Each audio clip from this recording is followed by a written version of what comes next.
Very good morning, स्वागत है आप सभी का। हम लोग बात करेंगे आज 15 मार्च है। 15 मार्च से संबंधित जितने भी महत्वपूर्ण करंट अफेयर्स हैं उन पर हम लोग बात कर लेते हैं कल के प्रश्न के उत्तर की। हाल ही में विश्व की सबसे पहली यानी कि विश्व की पहली जो 3D प्रिंटेड मस्जिद है उसकी स्थापना कहाँ पर की गई थी? तो आपका उत्तर है दोस्तों सऊदी अरब के जेद्दा में लगभग 3500 लगभग एक स्क्वायर मीटर में ये जो है मस्जिद बनाई गई है। और इसकी अन्य विशेषताएं देखने के लिए आप कल की क्लास हमारी ज़रूर देखें। साथ ही दोस्तों आपको हम बात करेंगे कि इस पूरे लेक्चर के बाद जो है क्या पूरे भारत में समान नागरिक संहिता लागू होनी चाहिए। उपयुक्त तर्कों के साथ अपना उत्तर दें। ये 200 शब्दों में उत्तर लिखना है, तो इसको हम लोग डिटेल में बात करेंगे और बात करेंगे आज के प्रश्नों पर, और साथ ही बात करेंगे कि कौन-कौन सा टॉपिक जो है हमारे लिए ज़्यादा उपयुक्त है, यानी कि हमें जो है कौन-कौन से टॉपिक जो है आज करंट अफ़ेयर्स में देखने हैं। तो चलिए दोस्तों शुरू करते हैं आज की क्लास। आज की क्लास में क्या-क्या प्रमुख बिंदु हैं पहले उन पर बात कर लेते हैं। तो आईआईटी मद्रास का एक मिनी स्पेस लैब है। ज्ञानेश कुमार सुखबीर सिंह जो है अभी निर्वाचन आयोग के सदस्य बने हैं। अभी जो है 2 लोगों ने इस्तीफ़ा, एक लोगों का कार्यकाल समाप्त हुआ था और गोयल जी का इस्तीफ़ा हुआ था, उसके बाद ये नियुक्ति हुई है। और भी अन्य खबरें हैं। इन्हीं से संबंधित यूपीपीएससी, यूपीएससी आदि सभी एग्ज़ाम्स के लिए आप जो है हमारा करंट अफ़ेयर्स देखते हैं। नमस्कार दोस्तों, स्वागत है आप सभी का। मैं धनंजय सिंह आप सभी का स्वागत करता हूँ आपके अपने प्लेटफ़ॉर्म अभियान सिविल सर्विसेज़ पे, जिसमें हम लोग प्रतिदिन बात करते हैं। 15 से 20 मिनट की ये क्लास होती है और उसमें आपका एक मुख्य परीक्षा का उत्तर लेखन भी करंट अफ़ेयर्स से होता है। तो चलिए शुरू करते हैं। पहला जो न्यूज़ है हमारा आज, आईआईटी मद्रास का मिनी स्पेस लैब जो है, इसके बारे में हम बात कर लेते हैं, जिसका नाम क्या है? Asterisk asterisk lab. Asterisk lab के बारे में आप लोग याद रख लीजिएगा ये नाम। हाल ही में माइक्रोग्रेविटी रिसर्च जो है दोस्तों स्पेस टेक्नोलॉजी में डेवलपमेंट के लिए, ये माइक्रोग्रेविटी यानी कि जहाँ पर ग्रेविटी जो है लगभग ज़ीरो हो, माइक्रोग्रेविटी रिसर्च के क्षेत्र में सहयोग के लिए आईआईटी मद्रास और अंतरिक्ष क्षेत्र के में नया भारतीय स्टार्टअप जो है वो वेलन स्पेस जो है, इन दोनों के बीच जो है एक सहयोग हुआ है, एक कोलैबोरेशन हुआ है, जिसके माध्यम से ये स्पेस टेक्नोलॉजी में एक्स्ट्रा टेरेस्ट्रियल रिसर्च और डेवलपमेंट का कार्य करेंगे। तो आर-एन-डी जो है ये की जाएगी एक्स्ट्रा टेरेस्ट्रियल रिसर्च में। और ये दोनों कंपनियां मिलकर के आईआईटी मद्रास और वेलम स्पेस जो है मिल करके ये काम कर रही हैं। आईआईटी मद्रास अपनी लघु अंतरिक्ष प्रयोगशाला जो एस्टेरिक्स लैब के नाम से जानी जाएगी को कक्षा में स्थापित करने के लिए प्रौद्योगिकी विकास निधि यानी कि टेक्नोलॉजी डेवलपमेंट फंड दे रहा है। तो ये आपके लिए काफ़ी महत्वपूर्ण है। साइंस टेक से संबंधित ये प्रश्न आपसे परीक्षा में पूछा जाएगा। चलिए आइए देखते हैं दूसरी जो हमारी महत्वपूर्ण न्यूज़ है दोस्तों, उसमें क्या है? ज्ञानेश कुमार और सुखबीर सिंह संधू, ये 2 नाम आपको याद रखने हैं, ये परीक्षा में पूछे जाएँगे क्योंकि काफ़ी विवादित रहा है। आपने देखा अभी हाल ही में अनूप चंद पांडे जी सेवानिवृत्त हुए, जो कि हमारे मुख्य ये चुनाव आयुक्त थे, और अरुण गोयल जो है इन्होंने इस्तीफ़ा दे दिया, त्यागपत्र दे दिया, जिसके बाद दोनों ही पूर्व आईएएस अधिकारी हैं ज्ञानेश कुमार और सुखबीर जी, इन दोनों लोगों को अपॉइंट किया गया है चुनाव आयोग का नया निर्वाचन आयुक्त जो है। आप कमेंट बॉक्स में बताएँगे कि जो है हमारा चीफ इलेक्शन कमिश्नर जो है इस समय कौन है? सीसी, जो कि काफ़ी चर्चा में रहा है, इधर विवादों में भी ये पद रहा है। तो आपको बताना है कि इनकी नियुक्ति का प्रावधान, यानी कि इनका अपॉइंटमेंट का प्रावधान जो है, वह किस आर्टिकल में है? किस आर्टिकल में है, और साथ ही ये आप बताएँगे कि इनका कार्यकाल कितने समय का होता है। तो ये टोटल आपको निर्वाचन आयुक्त के बारे में आपको ज़रूर जाननी चाहिए। तो आपको ध्यान ये रखना है कि ज्ञानेश कुमार और सुखवीर सिंह जो है, ये 2 नाम आपको याद रखने हैं। अनूप चंद पांडे और अरुण गोयल के जो क्या हुआ है कि त्यागपत्र के बाद जो है, ये चीज़ें जो है आई हैं, इन दोनों का अपॉइंटमेंट हुआ है। Gujarat international finance tech city जो है, जिसको गिफ्ट सिटी के नाम से जाना जाता है, इसमें कुछ हरकतें हुई हैं, कुछ कार्रवाई हुई है, उसके बारे में हम बात करेंगे। इससे समझौता भी हुआ है आपका, किस देश से? अभी हमारी द्रौपदी मुर्मू गई थी एक देश के दौरे पर, 11 मार्च से लेकर के 13 मार्च, ठीक है ना? किस देश के दौरे पर हमारी द्रौपदी मुर्मू गई थी? वहाँ से भी गिफ्ट सिटी और वहाँ का वित्तीय जो भ्रष्टाचार जो है वित्तीय संस्था है, उसके साथ भी, दोनों के साथ भी समझौता हुआ है। तो आप लोग कमेंट बॉक्स में ये उत्तर ज़रूर दिया करें। चलिए देखते हैं, Gujarat international finance tech city जो है भारत का ये वित्तीय संस्थान है जिसमें केंद्र सरकार और एशियाई विकास बैंक यानी कि एडीबी, यानी कि सेंट्रल गवर्नमेंट ऑफ इंडिया और एडीबी के बीच जो है 14 मार्च को गिफ्ट सिटी में 2 करोड़ 30 लाख डॉलर का ऋण समझौता हुआ। और ये समझौता किस परिप्रेक्ष्य में हुआ है दोस्तों? ये समझौता जो है फिनटेक फिनटेक जो है फाइनेंशियल टेक्नोलॉजी, जैसे कि हम देख रहे हैं वर्तमान में बहुत सारे ऐसे फिनटेक इंस्ट्रूमेंट है, जैसे आप जितने भी यूपीआई करते हैं, जितने भी ऑनलाइन ट्रांजैक्शंस आदि करते हैं, यानी कि फाइनेंस टेक्नोलॉजी को डेवलप करने के लिए, उसकी व्यवस्था को सुधारने के लिए और स्टार्टअप सफलता। अभी वर्तमान में आप देख रहे हैं कि बहुत सारे जो हमारे यूनिकॉर्न हुए थे, बड़ी सारी कंपनियां हुई थी, वो सभी जो है बर्बादी के कगार पे हैं। यानी कि हमारा स्टार्टअप जो है इकोसिस्टम, स्टार्टअप बबल जो है वो फट चुका है लगभग। और बहुत सारे खास करके एडटेक में आप देखेंगे तो बहुत सारी कंपनियां जो है लगभग बंदी के कगार पर हैं, चाहे वो बाइजू हो, चाहे अनअकैडमी हो, चाहे अन्य किसी भी आप संस्था को देख रहे हैं, तो वो बहुत ज़्यादा साल 1.5 साल जाने वाले हैं। तो ये क्यों हुआ? किस प्रकार से ये बबल फटा? उसके सहयोग के लिए, उसके सपोर्ट के लिए ये जो है Gujarat international finance tech city जो है गिफ्ट सिटी, इसमें जो है 2 करोड़ 30 लाख के जो है वो क्या हुए हैं, आपके समझौते हुए हैं, समझौता हस्ताक्षर हुआ है। तो इसको आप ध्यान में रखेंगे। साथ ही दोस्तों हम बात करेंगे, अगला जो न्यूज़ है हमारा नायब सैनी के बारे में। ये नए सीएम बने हैं आपके एचआर हरियाणा के, ठीक है ना? हरियाणा के नए सीएम बने हैं। काफ़ी जल्दीबाजी में आपने देखा मनोहर लाल खट्टर जी ने त्यागपत्र दिया और उसके बाद तुरंत इनको नियुक्त किया गया। 13 मार्च 2024 को हरियाणा के मुख्यमंत्री बने हैं। अच्छा, हरियाणा के किस क्रम के मुख्यमंत्री हैं आप कमेंट बॉक्स में बताइएगा। किस क्रम के मुख्यमंत्री हैं आप कमेंट बॉक्स में बताइएगा। हालांकि ये प्रश्न उतना इम्पोर्टेंट नहीं है, फिर भी जो लोग भी जागरूक हैं, अवेयर हैं, कार्य कर रहे हैं लगातार, वो देख सकते हैं। दोस्तों हमारे कुछ कार्यक्रम हैं, उन कार्यक्रमों से आप जुड़ सकते हो। जैसे कि हमारा कई बैच चल रहे हैं, खास करके जो है हमारा सार्थक और समर्थ बैच जो है आपके मुख्य परीक्षा, प्रारंभिक परीक्षा दोनों के लिए। दोस्तों ये टाइम टेबल है, आप हमारे व्हाट्सएप ग्रुप, टेलीग्राम चैनल कहीं से भी जुड़ करके ये आप जो है 120 दिनों का जो है पूरा शेड्यूल आप ले सकते हैं। साथ ही दोस्तों ये लेखनी बैच है हमारा, जो कि कल से स्टार्ट हुआ है, जिसमें पहला जो है फर्स्ट एस्से हमने दिया था आपके आपके सीएए पे, जो कि काफ़ी इंपॉर्टेंट है। आज आपको कंप्लीट वीडियो उस पे मिल जाएगी। तो सीएए क्या है और सीएए से संबंधित कौन-कौन से प्रश्न आपसे पूछे जाएँगे, ये पूरा टोटल होगी। 18 क्लासेस होंगी टोटल, नई और पुरानी जो है 45 प्लस जो है एक्स्ट्रा क्लासेस आपको मिल जाएँगी। इसमें हिंदी ऐसे दोनों है, 1299 मात्र फीस है। जो लोग भी जल्दी पिछले साल एडमिशन लिए हैं, उनको अलग से एडमिशन लेने की आवश्यकता नहीं है। सुधार बैच जो है वो आज से शुरू हो रहा है, जिसमें आपको 1 प्रश्न डेली दिया जाएगा। 1 प्रश्न हमारे करंट अफेयर्स के साथ चल ही रहा है, यानी कि 2 प्रश्न आपको लगभग डेली मिल जाएँगे। उस पर जो है आप अपना आंसर राइटिंग कॉपी चेक करवा सकते हैं। जीएस 1, 2, 3, 4, 5, 6 के माध्यम से आपकी फीस जो है मात्र ₹1599 होगी। और ये जो है आप ध्यान रख सकते हैं, इसके लिए आप अभियान सिविल सर्विसेज ऐप डाउनलोड कर सकते हैं सुधार बैच ज्वाइन करने के लिए। करंट अफेयर्स हमारी डेली चल रही है, हैंड रिटेन नोट्स के साथ आपको मंथली और वीकली करंट अफेयर्स मिलेगा। समर्थ बैच जो है हमारा, ये आप ज्वाइन कर सकते हैं 2999 में, जिसमें आंसर राइटिंग के साथ आपको सभी चीज़ें जो है अवेलेबल हैं। GS, pre, mains, current affairs, PDF, daily video और टेस्ट सीरीज, इवन इससे और हिंदी सब कुछ इसी में है अवेलेबल। मात्र 3000 इसकी फीस है, 2999।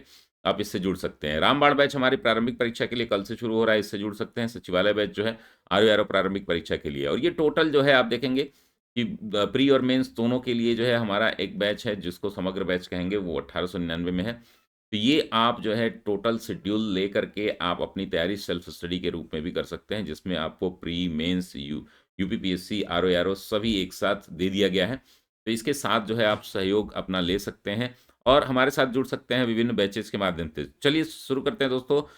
हम लोग बात करेंगे अ, अगले न्यूज़ पे, जो पीएम स्वनिधि योजना है, के बारे में कुछ बातें करनी है हमें। क्योंकि कल जो है माननीय प्रधानमंत्री नरेंद्र मोदी जी ने, जैसा कि मैंने एक शॉट डाला था, हम लोग वहाँ पे भी उपस्थित थे, आपके जवाहरलाल नेहरू स्टेडियम जो है साउथ दिल्ली में।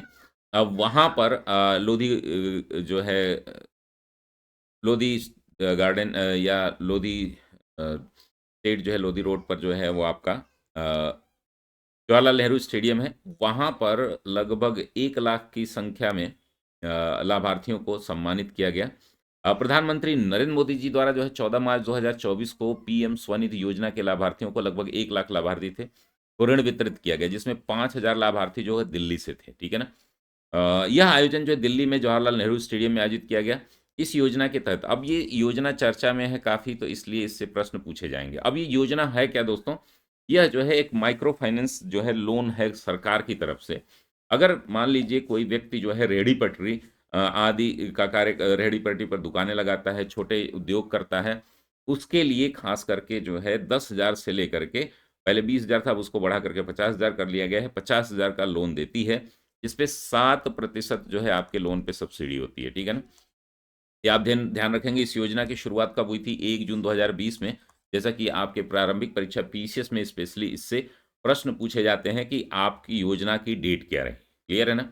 चलिए आगे देखते हैं दोस्तों, रांची में देश की 5वीं हनी टेस्टिंग लैब स्थापित हुई है दोस्तों, और यह पूर्वी भारत की पहली जो है हनी टेस्टिंग लैब जो कि लार्ज स्केल पर बनाई जा रही है, वो है। केंद्रीय व कृषि व किसान कल्याण तथा जनजाति कल्याण मंत्री जो है अर्जुन मुंडा ने इसका उद्घाटन किया। पूर्वी भारत की ये पहली बृहद शहद परीक्षण प्रयोगशाला है, जो कि रांची में स्थापित होगी, तो इसका नाम आप याद रखिएगा, रांची का। साथ ही दोस्तों ये पूर्वी भारत की पहली बृहद शहद परीक्षण प्रयोगशाला है, और टोटल ओवरऑल भारत की जो ये बृहद प्रयोगशाला जो है, शहद परीक्षण प्रयोगशाला, ये 5वीं है, ठीक है ना? चलिए आज का प्रश्न देख लेते हैं, प्रारंभिक परीक्षा और मुख्य परीक्षा दोनों के पॉइंट ऑफ व्यू से, फिर उसके बाद हम डिस्कस करेंगे आज के उत्तर का, कल के प्रश्न का, जैसे कि हमने आपसे यूसीसी पे प्रश्न पूछा था। हाल ही में इरेस्मस पुरस्कार 2024 से किसे सम्मानित किया गया है? टुम्पा लहड़ी, चेतन भगत, अमिताभ घोष या अरविंद अडिगा? आप कमेंट बॉक्स में ज़रूर बताइएगा कि किससे किसे सम्मानित किया गया है। इरेस्मस पुरस्कार जो है वो नीदरलैंड की एक संस्था है जिसके द्वारा दी जाती है। आप जो है कमेंट बॉक्स में बताइएगा कौन सी संस्था है। साथ ही दोस्तों नमस्ते योजना की प्रमुख विशेषताओं का वर्णन करें। अब नमस्ते योजना को जानने से पहले जो है आप कमेंट बॉक्स में ये भी बताएंगे कि नमस्ते योजना किस क्षेत्र से संबंधित है, किसके लिए ये योजना बनाई गई है, इसका फुल फॉर्म क्या है, कमेंट बॉक्स में बताइएगा। ये बड़ा ही इंपॉर्टेंट स्कीम है, और इसके फुल फॉर्म को मैं नहीं बताऊंगा, आप जो है इस पे जरूर उत्तर लिखिएगा। अगर आप उत्तर लिख पाते हैं तो भी, नहीं लिख पाते हैं तो हम जब वो अगले दिन उत्तर देते हैं उसको देख करके आप उत्तर लिखने का प्रयास करिए। चलिए हम लोग बात कर लेते हैं कल के प्रश्न के उत्तर की, ठीक है ना? कल के प्रश्न का उत्तर जो है हम देखेंगे, और उसको कैसे अप्रोच करना होता है, क्या आपको उसमें लिखना होता है, क्या अपने तर्क देने होते हैं, इन सभी पर डिटेल बातचीत करनी है। क्या पूरे भारत में समान नागरिक संहिता होनी चाहिए? ये प्रश्न आपसे पूछा गया है, क्लियर है ना? पूरे भारत में समान नागरिक संहिता होनी चाहिए, ये प्रश्न आपसे पूछा गया है, और इसका उत्तर भी आपको दिया गया है। इसको कैसे अप्रोच करें? तो दोस्तों आप सभी को पता है ये चर्चा में क्यों है। तो आपने देखा है कि यूसीसी की मांग जो है, यूनिफॉर्म सिविल कोड की मांग जो है, कई राज्यों ने उठाई है, जिसमें उत्तराखंड उत्तराखंड भारत का, आज़ादी के बाद भारत का पहला स्टेट बना है जो यूसीसी लागू करने वाला है। इसको 11 मार्च को, मेरे ख्याल से 11 मार्च ही है, 11 मार्च को, 13 मार्च को, सॉरी 13 मार्च को मंजूरी मिल गई है। किसकी मंजूरी मिल गई है? अपने प्रेसिडेंट की। यानी कि अब ये कानून जो है क्या होगा, उत्तराखंड में पूरी तरीके से लागू हो जाएगा। अब यूसीसी क्या है, अब इसको अप्रोच करने का तरीका क्या है, कि इस प्रश्न को आप देखेंगे, पुष्टि करना है आपको, एक अपना पॉइंट ऑफ व्यू देना है, ठीक है ना? कि क्या पूरे देश में लागू होनी चाहिए, और क्यों लागू होनी चाहिए। तो पहले हम बात करेंगे कि समान नागरिक संहिता क्या है, ठीक है ना? इसकी आवश्यकता क्यों है, दूसरा पैरा हमारा रहेगा। अब यूसीसी का प्रभाव भी आप लिख सकते हैं, सकारात्मक, नकारात्मक, या उसकी प्रमुख चुनौतियों को लिख सकते हैं, और लास्ट में निष्कर्ष दे देंगे।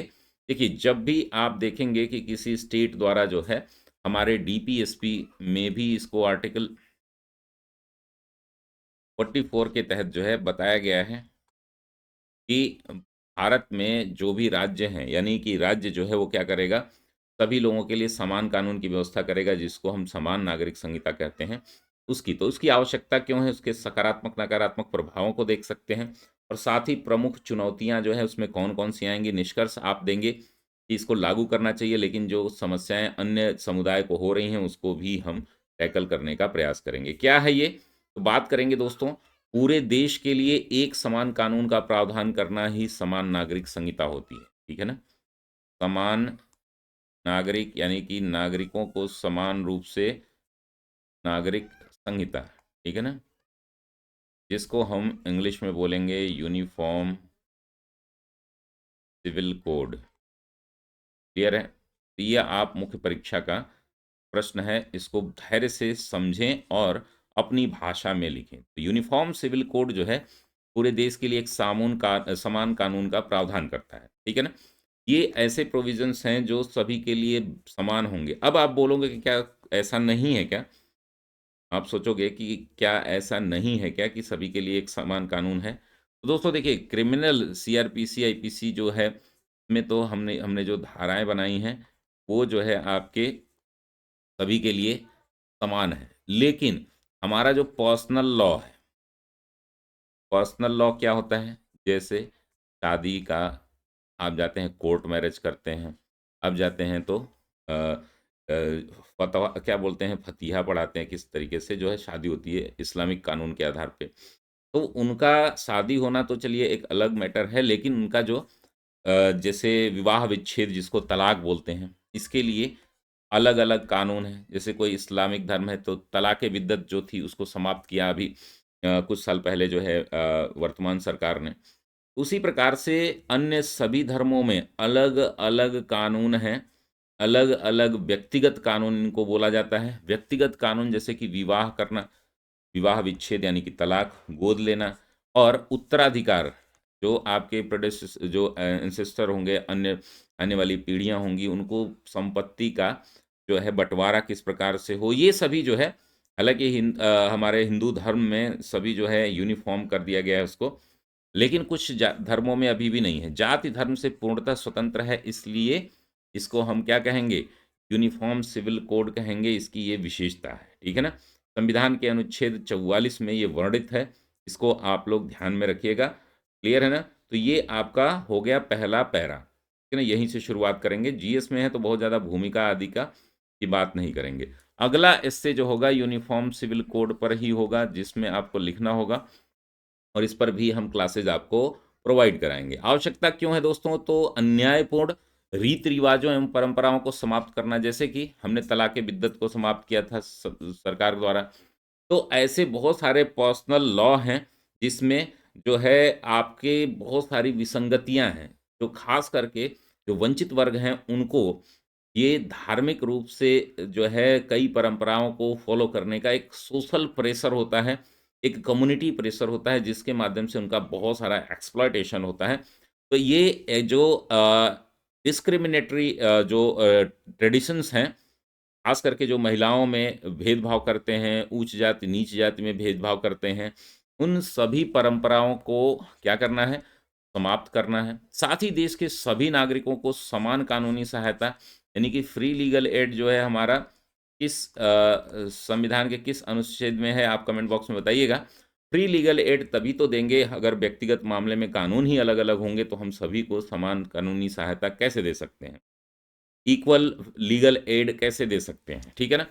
भारतीय संविधान की प्रस्तावना में वर्णित एक शब्द है पंथ-निरपेक्ष, ठीक है ना? बहुत सारी किताबों में धर्मनिरपेक्ष लिखा है, जो कि शब्द सही नहीं है, वो सार्थक बनाना। अब धर्मनिरपेक्ष शब्द जो है वो डिस्क्रिमिनेटरी हो जाता है, अगर हम देखेंगे कि अगर कोई पर्सनल लॉ कई हैं, तो इस्लाम के लिए अलग कानून है, ईसाई के लिए अलग कानून है, हिंदू के लिए अलग कानून है, तो हम कैसे एक सेकुलर कंट्री के रूप में, जो कि भारत का सेकुलरिज़्म है, उसको कैसे हम प्रूव करेंगे? यानी कि भारतीय संविधान की प्रस्तावना में जो वर्णित शब्द है निरपेक्ष सेकुलरिज़्म, उस शब्द को सार्थक बनाने के लिए भी इसकी आवश्यकता पड़ेगी दोस्तों। साथ ही हम अगर कम्युनल हार्मनी रखें, यानी कि रिलीजियस जो है हार्मनी रखें, एक दूसरे के साथ जो है हम भाईचारे के साथ रहें, तो इसलिए ज़रूरी है कि हम जो है अपने सभी पर्सनल लॉ को सभी मनुष्यों के लिए एक कर दें, सभी भारतीयों के लिए एक कर दें, जो कि ज़रूरी है। यूनिफ़ॉर्म सिविल कोड के अलावा किसी अन्य माध्यम से नहीं हो सकता। वंचित वर्गों जैसे कि गरीब, मज़दूर, दिव्यांग, महिलाओं के अधिकारों का संरक्षण होगा, क्योंकि देखिए, धर्म जो है ना वो किस पर थोपा जाता है? जिसके पास पैसा नहीं होता है।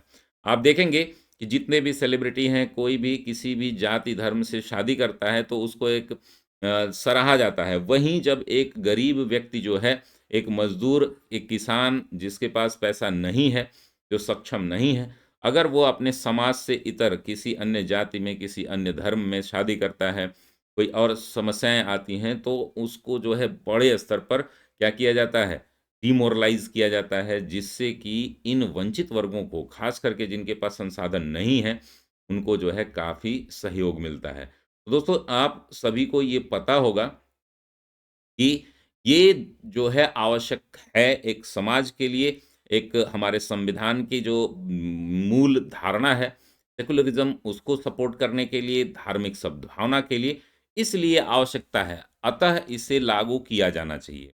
लेकिन अब इसके कुछ प्रभाव हैं, सकारात्मक और नकारात्मक प्रभाव, इसको हम लिख सकते हैं यहाँ पर। सकारात्मक अगर हम बात करें, तो इसी में से जो हमने आवश्यकता क्यों है लिखी है, इसी के कुछ बिंदुओं को बदल करके सभी नागरिकों के साथ जो है भेदभाव कानून से जो है भेदभावपूर्ण कानून से मुक्ति मिलेगी। ठीक है ना? मुक्ति मिलेगी ना दोस्तों? कमेंट बॉक्स में बताइएगा। भेदभाव पूर्ण कानून से मुक्ति मिलेगी, साथ ही सद्भावना का विकास होगा सभी धर्मों के बीच। ठीक है ना? तलाक, विवाह, संपत्ति संबंधी निपटान के लिए एक क्या बोलते हैं, एकीकृत इंटीग्रेटेड जो है वह लॉ होगा। एक जो है यूनिफाई लॉ होगा, जिसके माध्यम से हम क्या कर सकते हैं, सभी को एक झर्रे पर ला सकते हैं। अगर हम नेगेटिव की बात करें, नकारात्मक की, तो इसको लेकर के कई सारे धर्मों में नकारात्मक चीज़ें देखी जाती हैं। क्यों देखी जाती हैं? क्योंकि वो कहते हैं कि इट इज़ आवर जो हमारे कल्चर हैं उसका एक पार्ट है। जो ट्रेडिशन और कल्चर को के पार्ट को लेकर के एक समस्या आएगी। बहुत सारे ऐसे ट्राइब हैं, बहुत सारे ऐसे धर्म हैं, जिनमें अपने पर्सनल लॉ हैं और उनके मुताबिक वो कोड ऑफ कंडक्ट उनको डिसाइड किए गए हैं। अल्पसंख्यक वर्गों को एक समस्या आ सकती है, अल्पसंख्यक यानी कि माइनॉरिटी को समस्या को आप दिखा सकते हैं। माइनॉरिटी के अधिकारों को जो है सरकार प्रेशराइज़ करके या सरकारी रूप तंत्र के रूप में क्या कर सकती है, वो कर सकती है, और एक ट्रेडिशन और कल्चर को भी खतरा है। लेकिन जो ट्रेडिशन समाज विरोधी हैं, उनको ज़रूर समाप्त कर देना चाहिए। ठीक है ना? तो ये हम इस नाम पे कि माइनॉरिटी हैं, हम इस नाम पे कि हमारा ट्रेडिशन है, उसके नाम पर हम किसी भी डेवलप्ड जो आपके जो अ, आज के दौर के जो कोड ऑफ कंडक्ट हैं, उसको फ़ॉलो किया जाना चाहिए। तो आप लास्ट में निष्कर्ष ये लिखेंगे कि देखिए, भारत जैसा देश है जो जहाँ पर राम राज्य की परिकल्पना की जाती है, ठीक है ना? राम राज्य क्या कहता है कि सभी के लिए समान कानून तो हो ही, लेकिन सभी लोगों की सलाह से हों, यानी कि सभी लोग खुश भी हों। नागरिकों की आवश्यकता व सुविधा को ध्यान में रख करके ही इसको लागू किया जाना चाहिए। जो मानव विरोधी कानून हैं, जो व्यक्तिगत लेवल पे हैं, उनको ज़रूर समाप्त करना चाहिए। कुछ ऐसे ट्रेडिशन जो है किसी कम्युनिटी के कंज़र्वेशन के लिए आवश्यक हैं, उनको पूरी तरीके से समाप्त नहीं करना चाहिए, उसको कुछ समय देना चाहिए या उनसे बातचीत करनी चाहिए। तो ये आप अपना पॉइंट ऑफ व्यू देंगे कि भाई ये पूरे देश में लागू होना चाहिए, लेकिन भारत जैसे विविध देशों में यहाँ के नागरिकों की आवश्यकता और सुविधा को भी ध्यान में रखा जाना चाहिए। ये आपका एक मेरे ख्याल से मॉडल एग्ज़ैक्ट आंसर होना चाहिए। अब आप कमेंट बॉक्स में बताइएगा कि आप इस उत्तर को कैसे लिख रहे हैं, तो हमारा व्हाट्सएप नंबर है, इस पर आप सेंड कर दीजिए जिससे कि आपकी कॉपी चेक हो जाए। ख़ास करके वो लोग जो लोग हमारी विभिन्न कार्यक्रमों से जुड़े हुए हैं, उत्तर लेखन अभ्यास से जुड़े हुए हैं, उनके लिए ये बहुत ही रामबाण सीरीज़ रहती है। तो दोस्तों, एक बार हम क्विक रिवीजन कर लेते हैं आज की क्लास की। आज हमने क्या-क्या देखा? तो आज के हमारे प्रश्न हैं, उन प्रश्नों का उत्तर भी आप लिख के रखेंगे। जैसे कि इसका उत्तर आप कमेंट बॉक्स में बता दीजिएगा। नमस्ते योजना के बारे में आप पूरा विशेषताओं का वर्णन करिएगा। एक डेढ़ पेज में लिखने का प्रयास करिएगा। हमने देखा है दोस्तों, आईआईटी मद्रास का मिनी स्पेस लैब है जिसका नाम है एस्टेरिक्स लैब, इसका डेवलपमेंट कर रहा है वो किसके साथ? वेलन कंपनी के साथ। वेलन स्पेस जो है एक स्टार्टअप है, उसके साथ। ज्ञानेश कुमार और सुखवीर सिंह संधू को अपॉइंट किया गया है इलेक्शन कमिश्नर के रूप में, जिसकी जो है ज़रूरत हमें क्यों पड़ी, इसके बारे में हम बात कर चुके हैं। गिफ्ट सिटी में एक बड़ा जो है कॉन्ट्रैक्ट हुआ है एशियन डेवलपमेंट बैंक और भारत के साथ। नायब सैनी जो है वो बने हैं, हरियाणा के नए मुख्यमंत्री बने हैं। मनोहर लाल खट्टर जी के त्यागपत्र के बाद और पीएम स्वनिधि योजना, जो कि कल जवाहरलाल नेहरू स्टेडियम में माननीय प्रधानमंत्री मोदी जी ने आयोजित की और 1 लाख लाभार्थियों को लाभान्वित कराया, जो कि वो माइक्रो फाइनेंस के रूप में लोन के एक किस्त दी। उन्होंने 5,000 जो है उसमें दिल्ली से ही थे। इसकी योजना की शुरुआत के बारे में हमने देखा था 1 जून 2020 को ही। रांची में देश की 5वीं हनी टेस्टिंग लैब स्थापित की गई। ये हमने कुल देखा था करंट अफेयर्स की आज की क्लास में। मेरे ख्याल से आप दोस्तों, आप सभी को ये क्लास पसंद आई होगी। हमारे विभिन्न कार्यक्रम भी हैं, उन कार्यक्रमों से आप जुड़ सकते हैं। उनसे जुड़ने के लिए आप हमें व्हाट्सएप कर सकते हैं। नीचे व्हाट्सएप ग्रुप का लिंक दिया गया है, जिससे आप जुड़ सकते हैं। हमारा एक टाइम टेबल है। उस टाइम टेबल के माध्यम से अगर आप 120 दिन की तैयारी करते हैं, सेल्फ स्टडी भी करते हैं, तो भी आप सफलता के परचम लहरा सकते हैं। तो ये रही कंप्लीट जानकारी। मैं धनंजय सिंह आप सभी से विदा लेता हूं और आशा करता हूं दोस्त आपको क्लास पसंद आई होगी। आज आपको 3 क्लास मिल जाएगी, यानी कि आपके एसए की भी एक क्लास, साथ ही मुख्य परीक्षा की कैसे स्ट्रेटजी रणनीति हम बनाएं उस पर एक क्लास, और साथ ही जो है जो आपकी मॉडर्न इंडिया की क्लास चल रही है वो आपको रिकॉर्डेड फॉर्म में मिल जाएगी। तो ये रही कंप्लीट जानकारी। मिलते हैं हम लोग अगली क्लास में, तब तक के लिए धन्यवाद। स्वस्थ रहिए, मस्त रहिए, व्यस्त रहिए।